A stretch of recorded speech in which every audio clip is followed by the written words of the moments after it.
di tahun-tahun yang lalu, kemudian kita mengkodonya di bulan Syawal, apakah boleh digabungkan niatnya dengan puasa Syawal? Baik. Ya, kita tangkap maknanya, jika ada kewajiban puasa yang sifatnya mesti mengganti qadha dari puasa Ramadan yang belum ditunaikan dengan sempurna, seperti perempuan yang datang masa haidnya saat Ramadan, kemudian telah tuntas masa Ramadannya, masuk ke Syawal, dihadapkan pada situasi antara memilih dia mengerjakan puasa sunnahnya atau mendahulukan qadhanya. Mana yang harus didahulukan di sini? Baik, antum mau jawab silahkan, saya pulang. Coba lihat dulu. Kita bukan main tebak-tebakan di sini ya. Kita harus kembalikan ke dalil dulu. Baik. Lihat sini, di sini ulama terbagi dua pendapat. Pendapat pertama yang mutasyaddid, yang sangat ketat. Ulama menyampaikan jika terjadi dua situasi, antum punya kewajiban qadha, baik perempuan yang tengah haid pada saat Ramadannya atau pria yang punya persoalan kemudian dia mesti mengqadha karena sakit atau yang lainnya, bertemu di bulan Syawal, ingin memilih antara Syawal dengan qadhanya yang wajib, maka pendapat ulama pertama dahulukan yang wajib. Karena sifat wajib dalam tatanan hukumnya itu di atas sunnah, prioritas, dan menjadi hutang dia. Jika dikerjakan berpahala, jika ditinggalkan berdosa dia di situ. Didahulukan kemudian qadhanya, baru kemudian selesai qadhanya dia masukkan atau teruskan dengan sunnahnya yang 6 hari di bulan Syawal itu.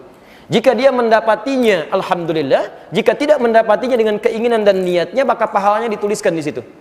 Paham sampai sini? Baik. Yang kedua, ini mutasahilin, yang agak longgar di sini. Yang agak longgar. Maka boleh kemudian mendahulukan puasa Syawal dulu. Begitu tuntas Syawal, baru kemudian dikerjakan selanjutnya puasa yang qadhanya, yang Ramadannya. Apa pertimbangannya? Dua hal.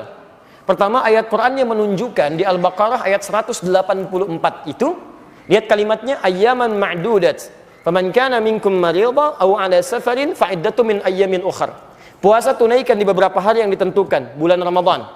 Tapi kalau Anda sakit yang tidak memungkinkan puasa atau di perjalanan yang meluitkan puasa, silahkan ganti puasa yang tidak bisa ditunaikan itu di hari-hari lain. Ketika menyebutkan hari-hari lain, kalimatnya menggunakan ukhar, jamak dari kata akhar. Jamak dari kata akhir itu ada dua, satu ukhra, kedua ukhar. Kalau ukhra itu sifatnya terbatas, tapi kalau ukhar sifatnya luas. Maka Sayyidah Aisyah radhiyallahu taala anha itu pernah beliau mengqadha puasa di bulan Sya'ban ketika akan bertemu dengan Ramadan selanjutnya. Maka di sini dijadikan dalil kalau ada orang ingin mengejar Syawalnya dulu, diperkenankan dan dia bisa melanjutkan untuk qadha puasa di hari-hari yang lain pasca bulan Syawalnya. Paham sampai sini? Nah, tapi dari dua pendapat ini, saya pribadi lebih condong pada pendapat yang pertama. Apa timbangannya? Timbangan pertama, hukum mengqadha itu sifatnya wajib. Karena ayatnya mengatakan fa'iddah, hitung bayar, menggunakan fa. Fa itu menunjuk huruf yang cepat, tanpa jeda. Jadi begitu selesai, Anda punya kemampuan mengqadha, langsung qadha. Yang kedua, ini yang jadi masalah. Ketika Anda menunda untuk mengerjakan, masalahnya apakah Anda bisa memastikan Anda hidup sampai batas penundaan itu? Ini poinnya. Kita tidak bisa memastikan. Bahkan ada orang yang ingin tobat saja ketika mau masuk ke taklim, baru mau berangkat Pak, di tengah jalan meninggal. Itu ada di Quran surah keempat An-Nisa ayat 100. Wa may yuhajir fi sabilillah yajid lahu fil ardi maragaman katsiran was'ah. Wa may yakhruj min baitihi muhajiran ila Allah wa rasuli tsumma yudrikul maut. Ada orang ingin berubah dia, ingin berhijrah. Lebih baik dalam pandangan Allah dan Rasulnya, baru berangkat untuk berubah. Ya, dalam masa lalu itu maaf ada yang sampai bunuh 100 orang, pernah mabuk, pernah berzina, dia pengen berubah. Lalu dia berangkat ke majelis ilmu, ingin merubah dirinya. Ada sentuhan dalam dirinya. Tiba-tiba belum sampai ke majelis ilmu, di tengah jalan dia meninggal. Jaraknya cuma sejengkal. Lebih panjang ke tempat tujuannya.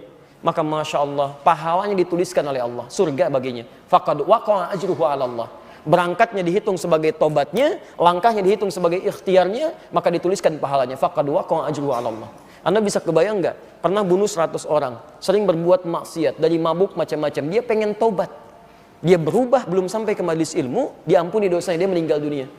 Nah, syahidnya, mohon maaf, kaitan dengan kita pembahasannya adalah, lihat kalimatnya, jika orang ini saja tidak bisa memastikan kapan dia wafat, maka bagaimana dengan Anda yang berinisiatif untuk menunda qadhanya? Apakah Anda bisa memastikan Anda hidup sampai selamanya? Belum tentu. Tapi poin keduanya, jika orang pernah bunuh 100 orang saja dia pengen berubah, Allah menjamin dengan surga, maka bagaimana dengan Anda yang nggak pernah bunuh orang? Nggak pernah Anda mabuk sebanyak orang tadi, nggak pernah bermaksiat seperti orang tadi. Masa sih nggak ada waktu bagi Anda untuk berubah? Dan Anda sudah sampai ke majelis ilmu, dia dapat surga, kenapa Anda nggak dapat? Maka saya ajak semuanya, ayo. Yang pernah bunuh orang, pernah bacok orang, pernah lukai orang, pernah macam-macam orang.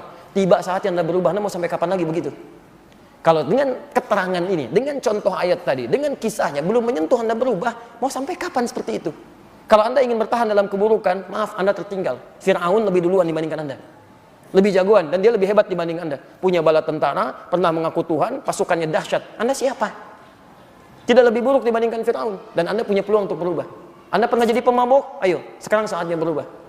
Anda pernah bermaksiat? Sekarang saatnya berubah. Mumpung ada kesempatan. Dan tidak semua orang soleh sekarang, bukan berarti masa lalunya pun baik. Ingat pesan saya. Tidak semua ikan yang gemuk berisi daging seluruhnya. Pasti ada tulangnya. Seperti halnya ikan kurus akan selalu punya dagingnya. Saya pun jangan dianggap soleh. Menurut Allah barangkali aibnya ditutup saja. Sehingga tidak tampak dalam pandangan Anda. Ayo kita berubah.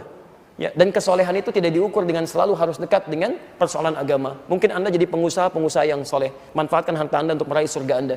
Anda punya kedudukan, jadilah punya kedudukan yang soleh. Manfaatkan jabatan Anda untuk surga Anda dan sebagainya. Itu yang coba kita kedepankan dalam kebaikan. Jadi singkatnya jawaban untuk Anda, silahkan Anda bisa lakukan. Qadha itu bukan bisa tapi harus. Bukan boleh tapi harus. Jadi begitu masuk Syawal, saran saya bayar dulu qadha Anda. Setelah selesai baru kemudian Anda kerjakan bagian dari puasa Syawalnya jika itu memang masih ada kesempatan untuk menunaikannya. Jika tidak, maka niatkan sebagaimana Anda puasa, mohonkan kepada Allah, ya Allah, saya menginginkan untuk menunaikan puasa Syawal dan saya punya kewajiban untuk qadha. Mohon berikan kemuliaan ya Allah seperti Engkau berikan kemuliaan kepada orang-orang yang telah mengerjakannya. Dan mohon mudahkan orang-orang yang puasa Syawal sekarang ya Allah seperti Engkau mudahkan orang-orang puasa saat Ramadannya. Begitu mereka puasa karena doa Anda mudah dan ringan, maka Anda mendapatkan bagian dari pahalanya.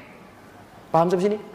Jadi coba cari peluang pahala. Walaupun Anda tidak mengerjakannya, tapi Anda mencoba menitipkan bagian kebaikannya. Ibu sedang haid, tidak bisa puasa Syawal, tapi kan tidak menghambat ibu untuk mendoakan pada akhwat yang sedang puasa, supaya mereka mudah puasanya, supaya mereka diringankan beramal soleh. Begitu mereka ringan amal soleh karena doa Anda dapat bagian pahalanya.